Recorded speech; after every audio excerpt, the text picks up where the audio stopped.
नमस्ते बच्चों, my self Jaiswal sir. हम पढ़ रहे हैं class 9 science chapter forces and laws of motion.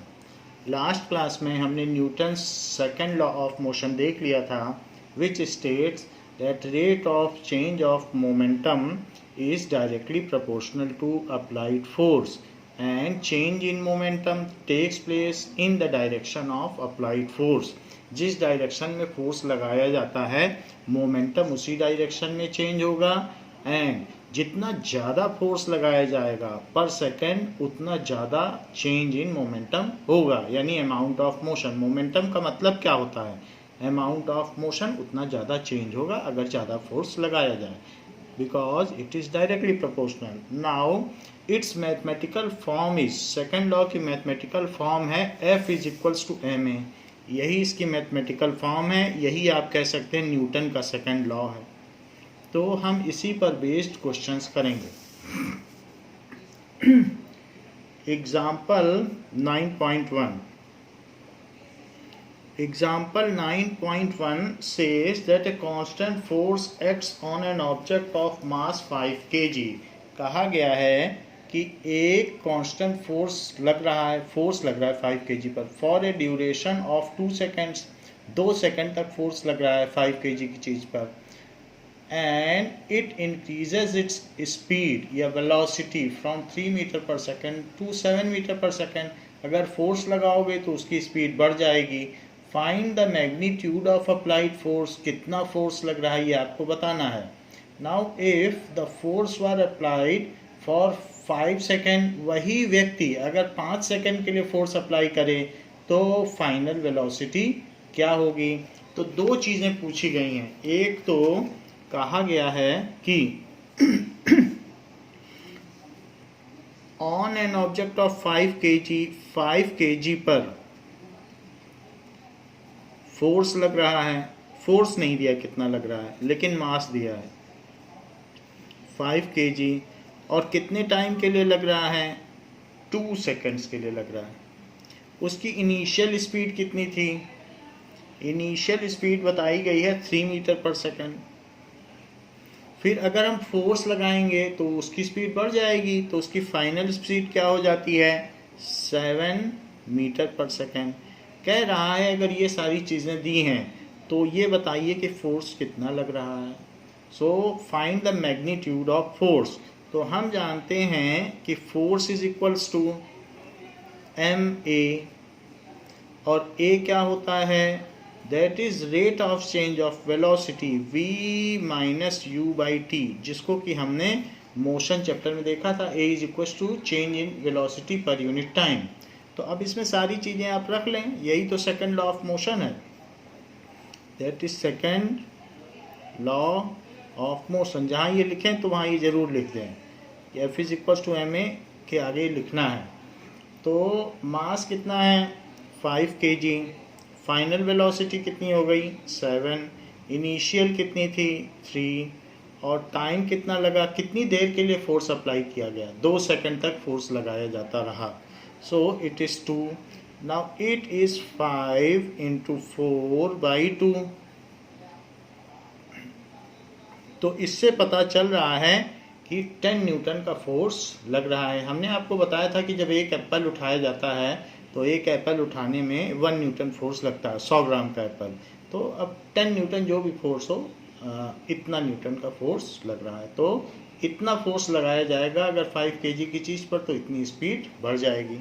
अब चला देखो, कह रहा है इसी ऑब्जेक्ट पर पहले 2 सेकंड के लिए उसने फोर्स लगाया। अब इसी ऑब्जेक्ट पर उसी व्यक्ति ने कितनी देर के लिए? 5 सेकंड के लिए लगाया। तो ये तो केस 1 है, तो उसमें हमने आपको बता दिया कि क्या फोर्स है। फोर्स पता चल चुका है। केस 2 क्या है?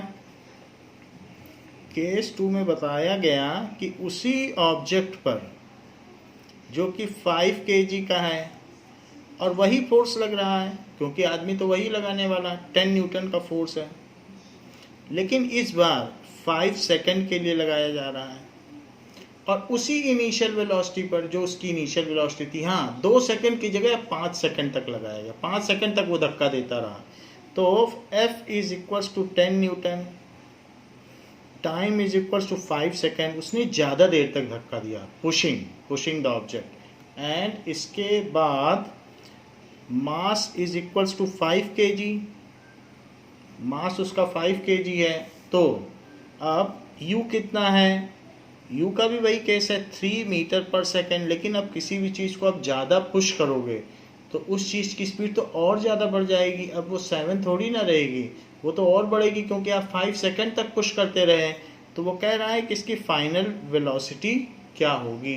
तो केस 2 में वेलोसिटी पूछ रहा है। फोर्स तो निकल ही गया था 10 न्यूटन, वो इसमें हम यूज़ कर लेंगे ना। अब देखिए, फिर से फार्मूला लगाइए। F is equals to ma, it is second law of motion.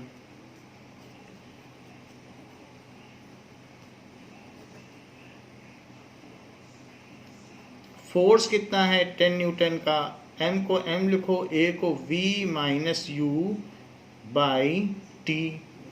अब यहाँ सब कुछ बदल चुका है, यहाँ पर t भी बदल चुका है और फोर्स तो ही है, t बदल चुका है और v की वैल्यू निकालनी है।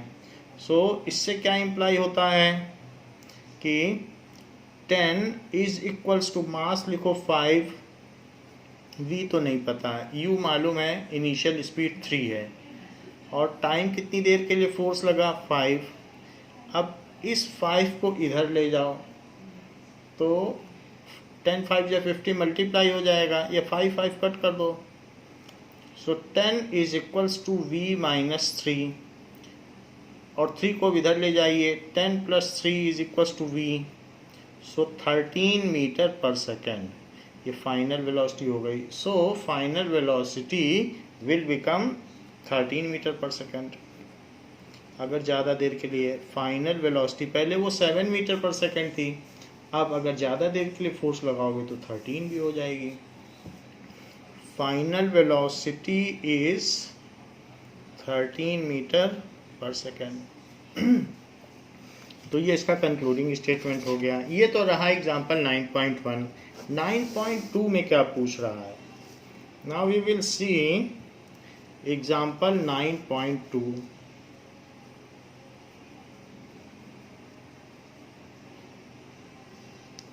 Nine point two says that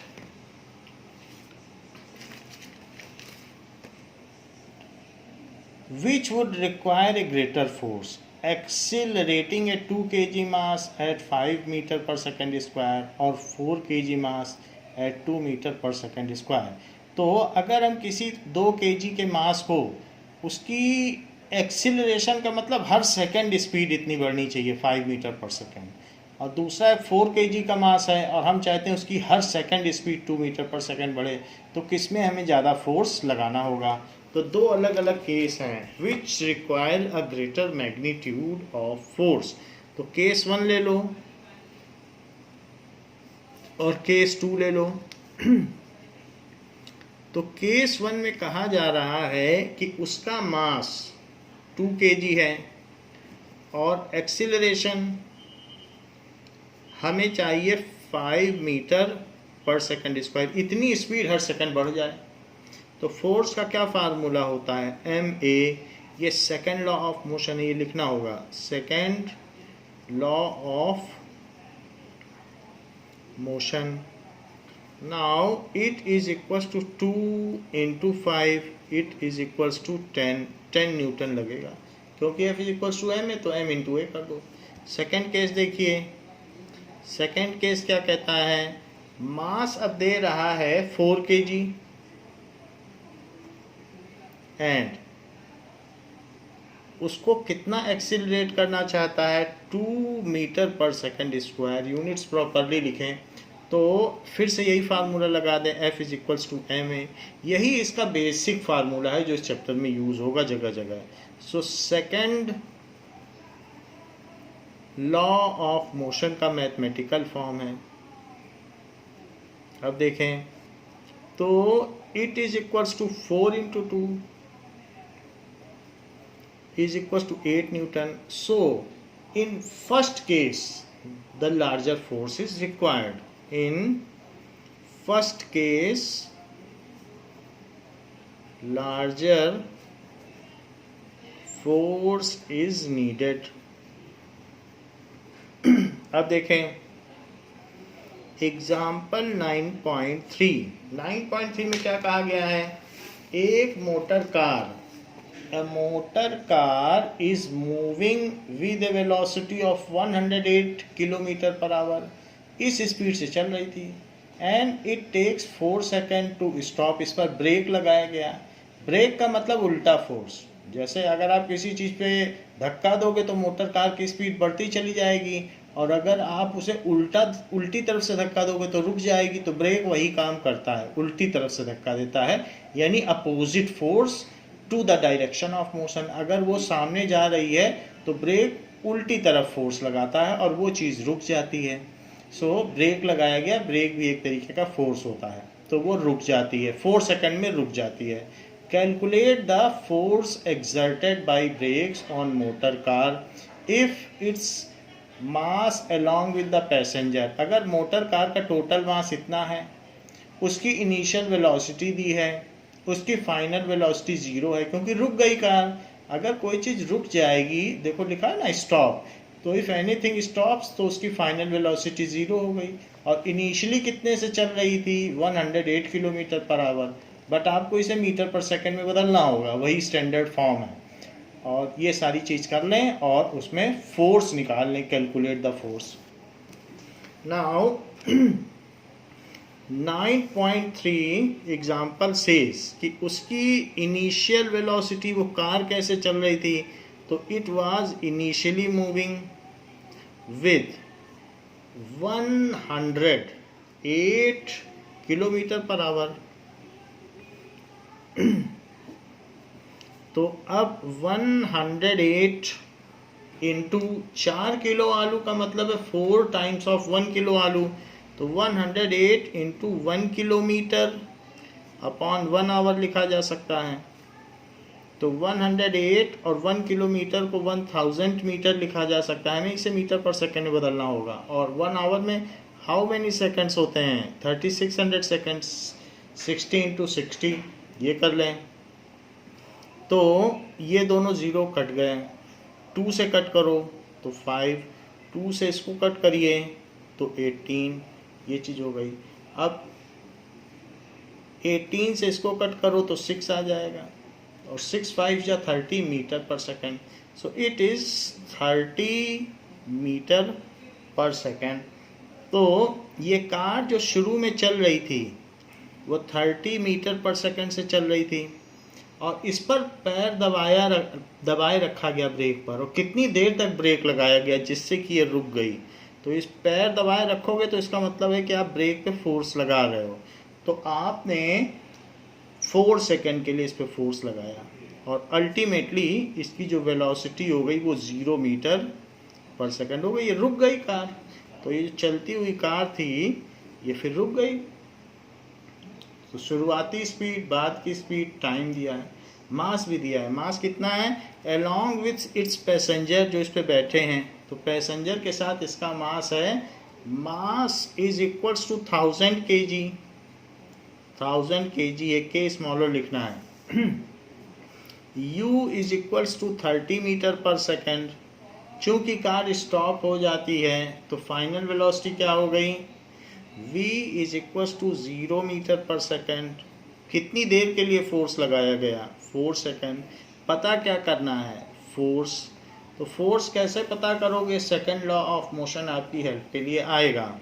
so F is equals to ma, second law of motion, जिसमें हम a जानते हैं, rate of change of velocity, that is v minus u final velocity minus initial velocity upon time. ये a का formula है जो motion chapter में हमने पढ़ा है। मास है 1000 kg, फाइनल वेलोसिटी है 0, इनिशियल वेलोसिटी है 30, u और v की वैल्यू यहाँ से डाल दीजिए, और टाइम है 4 सेकेंड, तो 4 डाल दीजिए। तो अब 4 से कट जाएगा, तो 4 2 जाए 8, फिर 20 बचेगा, 4 5 या 20, फिर एक 0 भी। अब इसका 30 में मल्टीप्लाई करो तो 25 3 जा 75 और फिर एक ज़ीरो इसका और एक ज़ीरो इसका, और 0 माइनस 30 क्या होता है -30, तो माइनस भी आ जाएगा, इतने न्यूटन।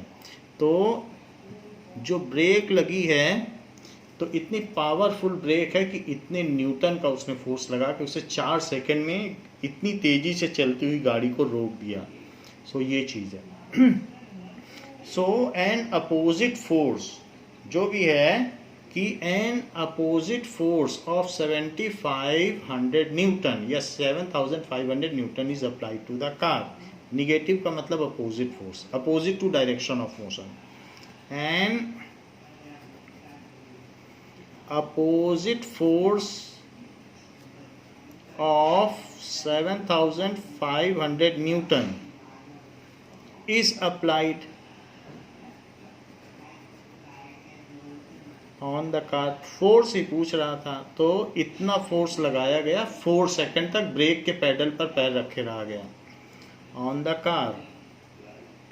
नाउ एग्जाम्पल 9.4 एग्जाम्पल क्या कहता है कि it says that a force of 5 Newton gives A mass m1।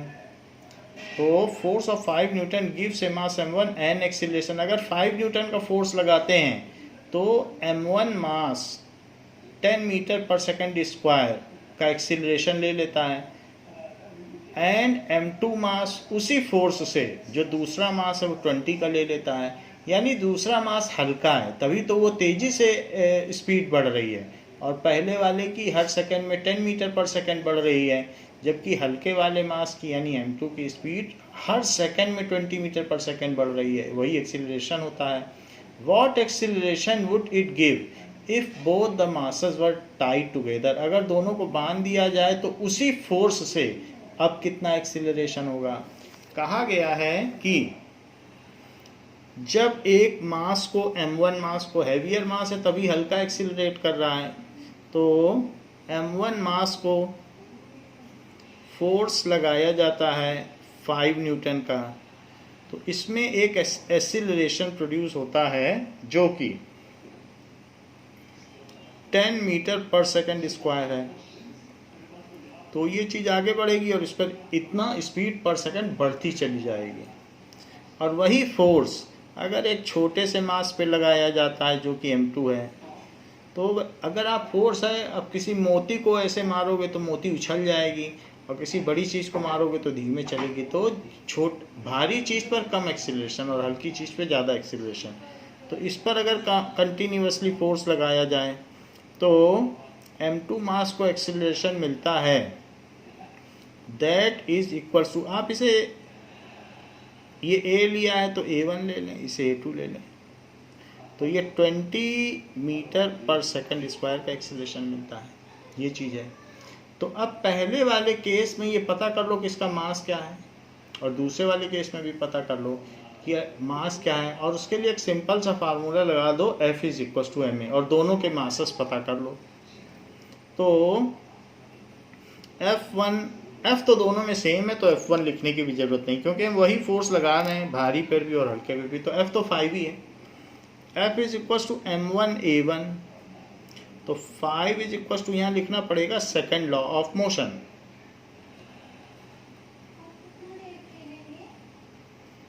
तो it is equals to m1 into 10, तो m1 क्या हो जाएगा, m1 इज 5/10, तो 10 से अगर डिवाइड करोगे तो डेसिमल आ जाएगा 0.5 kg, यानी हाफ kg है, तो इतने kg हो जाएगा मास पहले वाले केस में।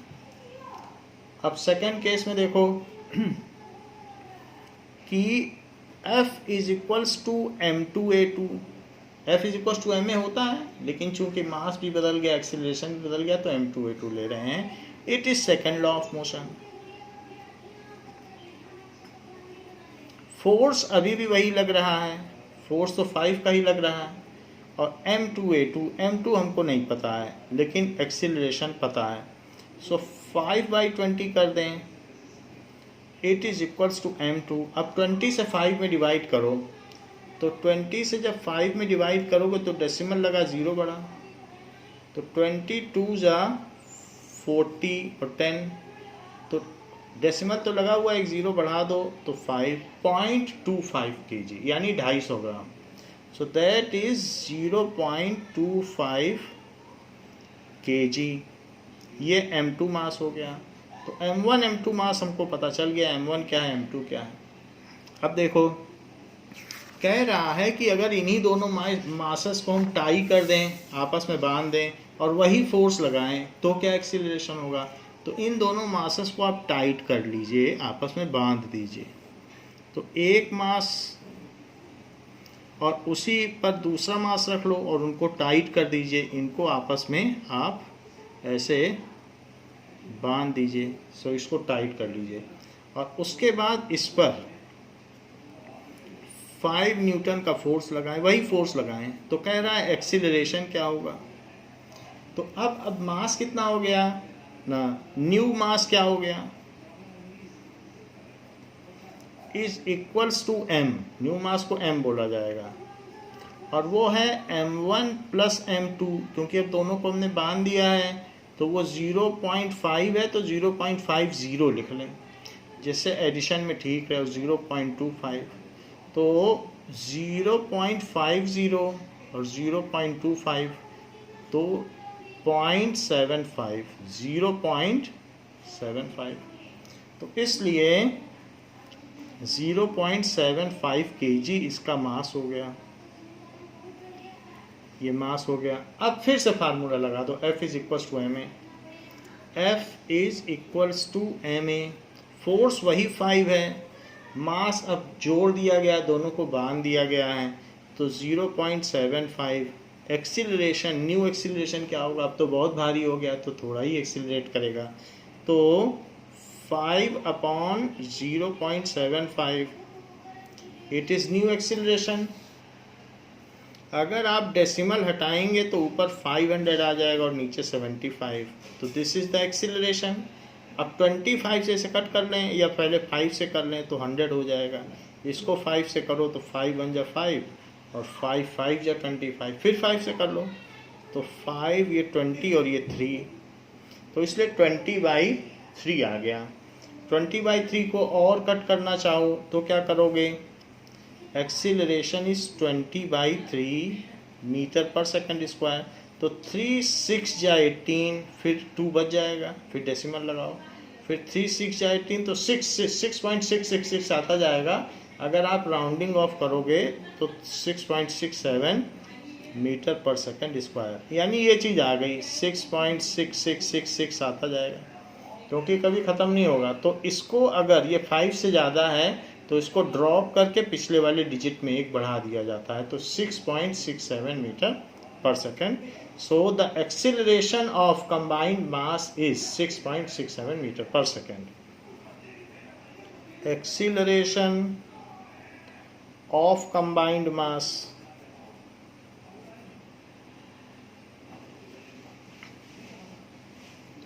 Is 6.67 metre per second square. ये हो गया।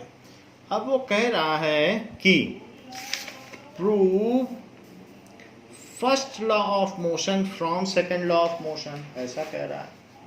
क्वेश्चन में बताया गया कि prove, so proof of first law of motion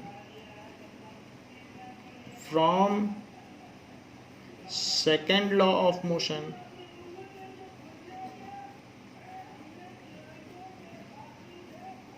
now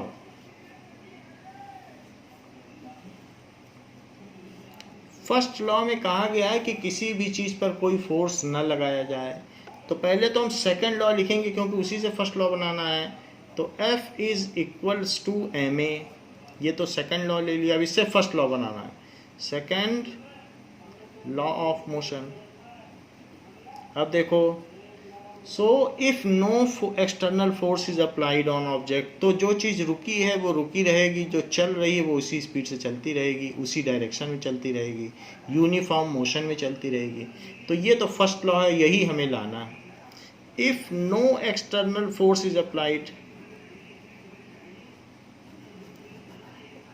no external force is applied या बैलेंस्ड फोर्स इज अप्लाइड, क्योंकि बैलेंस्ड में भी एफ नेट जीरो होता है। No external force is applied, तो एफ कितना हो जाएगा, 0 न्यूटन। तो अब जो 0 न्यूटन है इसी में हम रख देंगे F is equals to M, और ए को क्या लिखते हो, v minus U by T, rate of change of velocity. तो ए को ऐसे लिख दिया, F की जगह 0 रख दो, is equals to M v minus U by T. जब फोर्स ही नहीं लगाया जा रहा है तो टाइम का कोई मतलब नहीं, टाइम का यहाँ मल्टीप्लाई करो, तो 0 into T is M v minus you.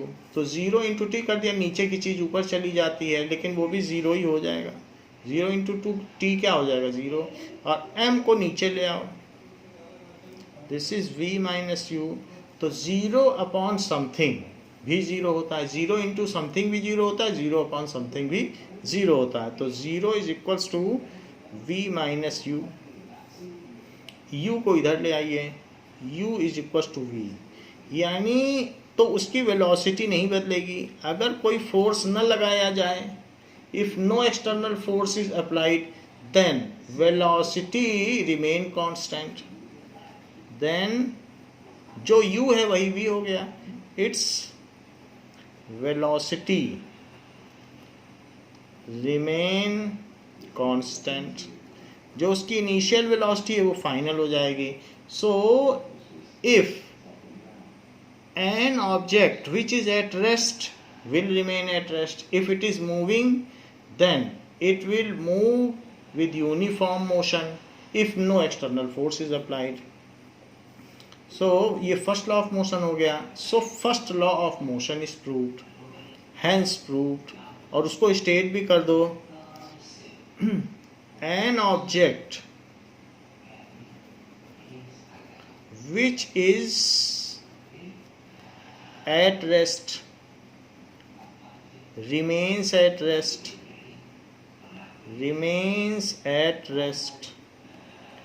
if it is in motion, then continue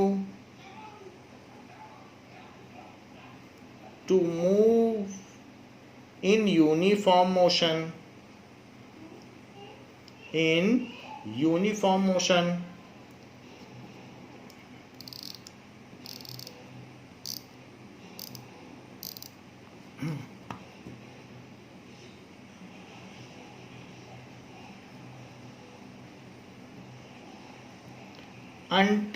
unless acted upon by some external force. If no external force is applied on it, यही लिख दो, if no external force, अगर उस पर कोई force ना लगे तो उसकी स्पीड क्यों बदलेगी, नहीं बदलेगी ही नहीं। इज अप्लाइड ऑन इट, रुकी हुई चीज़ रुकी रहेगी, चलती हुई चीज़ चलती रहेगी। चलती हुई चीज़ को रोकने के लिए भी तो ब्रेक अप्लाई करना पड़ता है, अभी हमने एक क्वेश्चन में देखा। Force is applied on it, तो हमने ये प्रूफ कर दिया। तो ये प्रूफ भी 5 मार्क्स का आता है कि फर्स्ट लॉ को डिराइव करो, derive first law from second law, तो prove the first law from second law. तो ये चीज़ पूछी जा सकती है कि क्वेश्चन यहाँ क्या आ सकता है, derive first law of motion from second law. तो ऐसे केस में ये इसका सलूशन हो जाएगा, यही आपको करना है।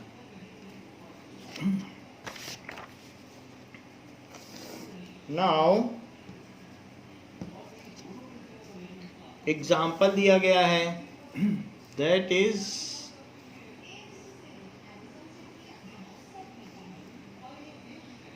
9.5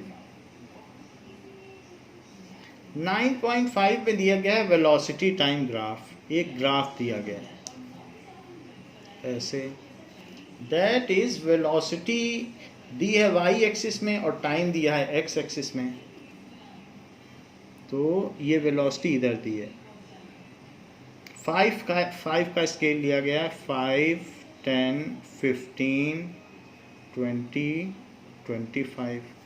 तो ये वेलोसिटी हो गई जो कि मीटर पर सेकंड में है यहाँ पर, और इधर टाइम हो गया जो कि सेकंड में है। ये 1, 2, 3, 4, 5, 6, 7, 8 ऐसे बढ़ते बढ़ते 9, 10, 11 ऐसे चल रहा है। 1, 2, 3, 4, 5, 6, 7, 8, 9, 10, 11 ऐसे चल रहा है। तो ये वेलोसिटी टाइम ग्राफ दिया गया है जिसमें ये बात कही गई है कि इनिशियली उसकी स्पीड 20 थी और उस पर ब्रेक अप्लाई किया गया तो 10 सेकंड में वो रुक के 0 हो गया। ये देखो, तो आप किसी भी चीज़ में लिखते हैं तो टाइम और वेलोसिटी का ये ग्राफ है। पहले एक्स एक्सिस लिखते हैं तो टाइम और वेलोसिटी। तो जब टाइम 0 था, ये 0 है, तो 0 पे उसकी कितनी स्पीड है, 0 टाइम पे 20। जब टाइम 10 है, कोऑर्डिनेट ज्योमेट्री, तो उसकी स्पीड कितनी है, 0, क्योंकि v है ही नहीं है। ये 10 0 पॉइंट है कि नहीं, 10 इधर चले, y पे तो हम चले ही नहीं, और यहाँ पर टाइम एक्सिस पे हम चले ही नहीं और वेलोसिटी एक्सिस पे चल दिए तो 0, 20। तो ये चीज़ यहाँ बताती है कि 10 सेकंड में वो चीज़ रुक गई। शुरू में 20 की स्पीड से चल रही थी और 10 सेकंड में रुक गई।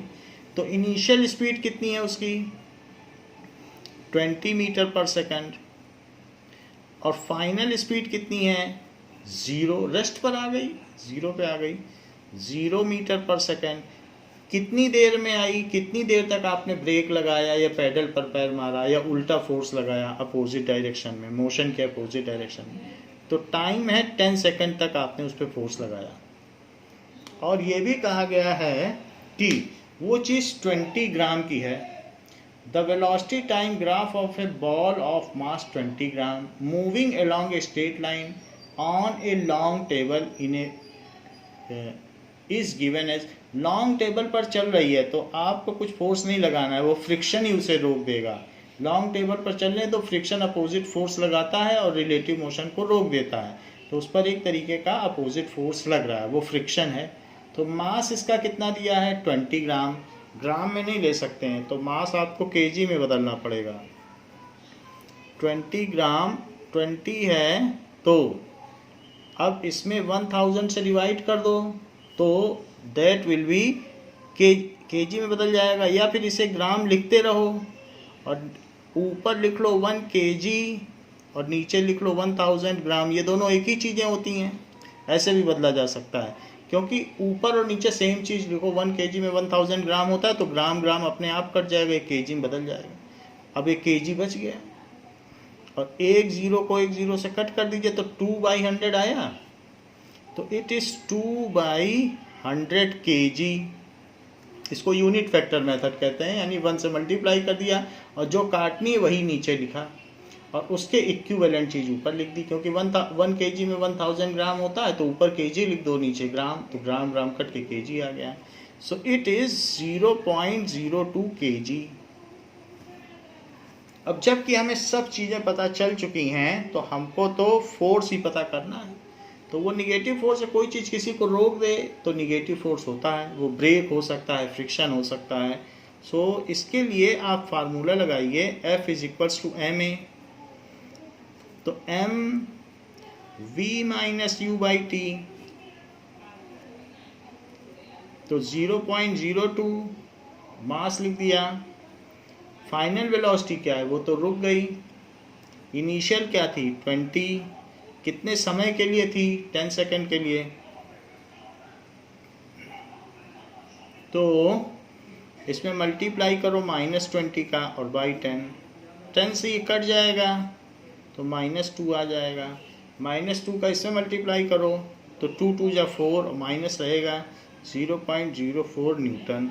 तो उस पर एक फ्रिक्शन एक्ट कर रहा था जिसने उसे रोक लिया। Now it is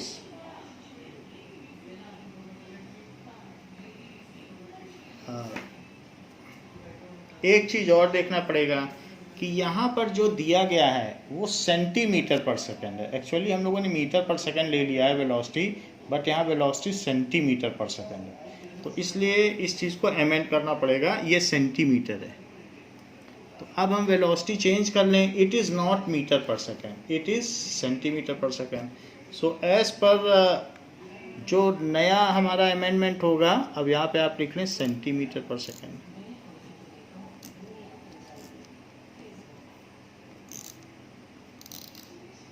that is centimetre पर सेकेंड, सेंटीमीटर पर सेकेंड। तो सेंटीमीटर से मीटर में कैसे बदलोगे? सेंटीमीटर से मीटर में बदलने के लिए आपको 100 से डिवाइड करना पड़ेगा, तो इट इज़, फिर वो मीटर में बदल जाएगी। So it is equals to 20/100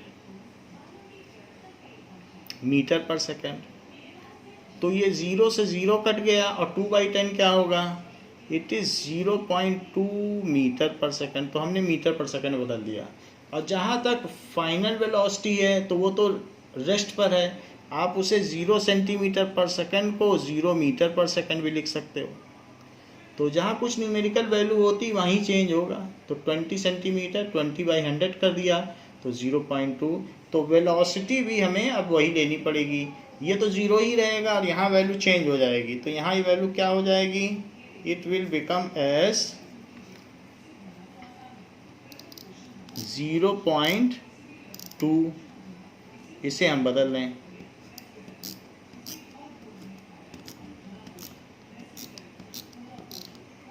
now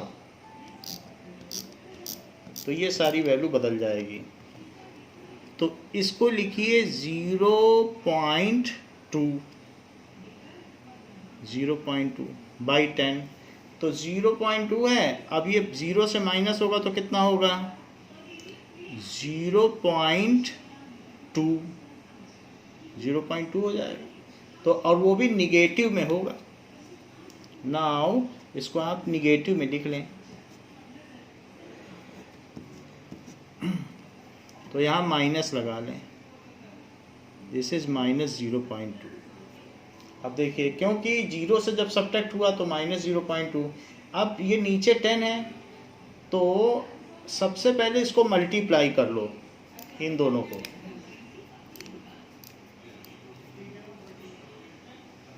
और फिर इसको कट करेंगे।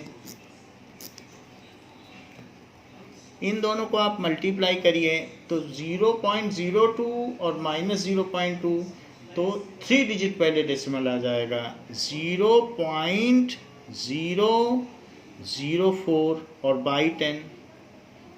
तो यहाँ पर हमने सेंटीमीटर को किस में बदल लिया? मीटर पर सेकंड में, और मीटर पर सेकंड में रख दिया, तो 0.2 आ गया। तो ये सेंटीमीटर पर सेकंड में दिया था। अब उसमें आपने बाकी सारे फार्मूले में वैल्यू वैसी की वैसी रखी रही, बस हमने ये यू बदल दिया, वैल्यू वैसे ही रही, मल्टीप्लाई कर दिया। अब 10 से जब डिवाइड करोगे तो एक डिजिट और पीछे खिसक जाएगा, तो इट इज़ -0.0004 न्यूटन। तो इतना फोर्स लग गया। सो कहा जा सकता है कि a frictional force in opposite direction of magnitude this much is acting on ball। a resistive force भी कह सकते हो या frictional force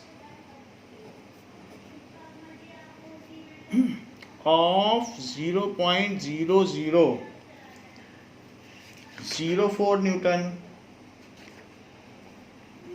क्योंकि जब 10 से डिवाइड करोगे तो एक डेसिमल और इधर खिसक जाएगा। तो newton is acting on ball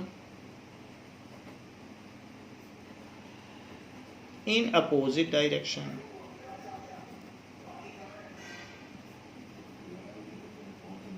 तो ये हम लोगों ने F is equals to ma से फिर निकाल लिया, जिसको कि आप सेकेंड लॉ ऑफ मोशन कह सकते हैं, सेकेंड लॉ ऑफ मोशन। फिर a की वैल्यू डाल दी और बाकी सब चीज़ों की वैल्यू डाल दी। ग्राफ से रीड करके ये बात हमने इसमें कर दी है। तो ग्राफ देखिए, उसमें जो भी चीज़ दी थी उसको हमने SI सिस्टम में, यानी स्टैंडर्ड इंटरनेशनल सिस्टम में बदला।